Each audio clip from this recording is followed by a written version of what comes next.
Coach Tim Con mga bro, hirap mamili ng Final 12, Troy Rosario matatanggal at Quintin Milora Brown target ng Barangay Ginebra. So official lang ang inalis ni Coach Tim Con ang dalawang addition sana ng Gilas Pilipinas na sina Steve Lucero at Renz Abando. Ito ngang si Lucero ay nasa US pa mga bro at hindi pa rin naman sigurado na eligible siya as local ng ating national team. Sunod naman ay si Renz Abando, matapos nga itong maglaro sa Strong Group ay hindi nga daw ito sumipot sa practice ng Gilas pero nagbabalik KBL naman na siya. Sa ngayon nga ay nasa 14 na player ang nasa pool ng Gilas Pilipinas at may dalawang matatanggal dyan sa Final 12 mga bro. May usap-usapan naman na posibleng hindi maglalaro si Calvin Oftana sa tournament dahil may iniinda nga daw ito na injury.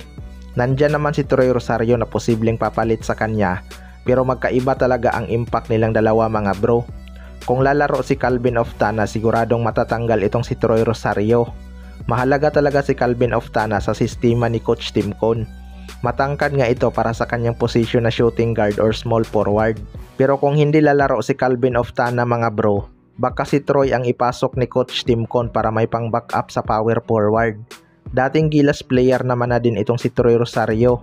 May konting pag-decline nga lang sa kanyang shooting, pero maaasahan pa rin naman siya sa depensa at sa mga hustle play.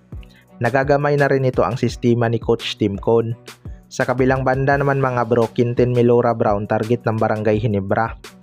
Ito ngang si QMB ang isa sa mga high prospect sa ating liga mga bro. Pumutok nga ang kanyang pangalan noong nagkampiyon ang UP dahil isa nga siya sa mga nanguna sa kanilang kampyonato.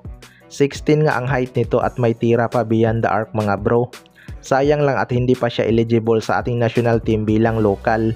Pero eligible nga siya sa PBA maglaro as local. Quality big man nga to mga bro na pwedeng magpahirap kay Junmar Fajardo.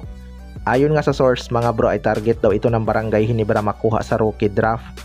Kaso malabong aabot sa kanila to kapag hindi sila nagkasa ng trade. Sa ngayon nga ay magpapatuloy pa ang Terra Firma Jeep sa ating liga at posibleng sila na naman ang mangunguna sa rookie draft.